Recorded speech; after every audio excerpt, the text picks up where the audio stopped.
নমস্কার বন্ধুরা, সুবলয় রান্নার ঘরে আপনাদের স্বাগত। আজ বানাবো আমি পিঠে। এখানে একটা নারকেল আমি কুড়িয়ে রেখে নিয়েছি। নারকেলটা আমি রেডি করে নিচ্ছি। দিয়ে দেবো 2 চামচের মতন গুড়।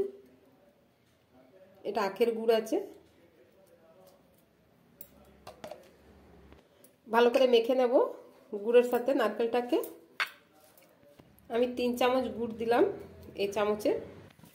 গ্যাসে বসিয়ে দিয়েছি, ভালো করে পাক দিয়ে নেব গুড়টাকে গুড়ের এর সাথে, নারকেলের সাথে।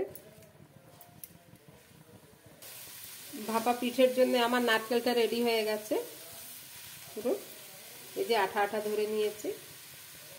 এবার আমি নামিয়ে নেব। এটা নামানোর পর আমি চালের গুঁড়ো মাখার জন্য জল ফুটিয়ে নেব। দিয়ে দেবো এই বাটির 1 বাটি জল। জলটা ফুটছে, দিয়ে দেবো অল্প লবণ। জলটা ফুটে গেছে, দিয়ে দেবো চালের গুঁড়ি। আস্তে আস্তে করে দেবো আর নাড়তে থাকবো। আমি সবটা দিয়ে দিলাম। 500 মতন দিয়েছি চালের গুঁড়ি। এরকম নাড়িয়ে চাড়িয়ে এবার আমি ঠান্ডা করে মেখে নেব। আমার আটাটা ঠান্ডা হয়ে গেছে। আমি গোল গোল ডো করে নিলাম, ছোট ছোট লিচির মতন। ছোট যেমন লুচি করা যায় ওই আকারের আমি নিয়েছি। এরকম তাড়াতাড়ি করে বাটি বানিয়ে নিলাম। বাটিটা বানিয়েছি যেন না ফেটে যায়। ওপর দিকটা পাতলা করেছি, নিচে তলায় মোটা আছে। এই 1 চামচ করে ভরবো নারকেল। ভরে নিয়েছি। এইভাবে মুখটা বন্ধ করে নেব। এইভাবে করে দেবো।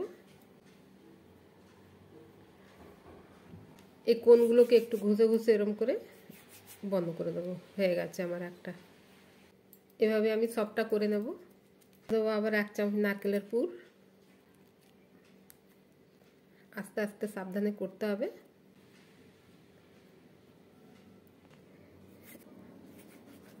হয়ে গেল আমার। এভাবে আমি সবটা করে নেব। এদিকে একটা ডেকচিতে জল বসিয়ে দিয়েছি। এই পিঠেটাকে ওতেই বসিয়ে দেবো। এইভাবে একটা বড় থালা দিয়ে ঢাকা দিয়ে দেবো। আমার ভাপা পিঠেটা রেডি হয়ে গেছে বন্ধুরা। যদি আপনাদের আমার এই ভিডিওটা ভালো লেগে থাকে তাহলে লাইক, কমেন্ট, সাবস্ক্রাইব অবশ্যই করবেন। ধন্যবাদ।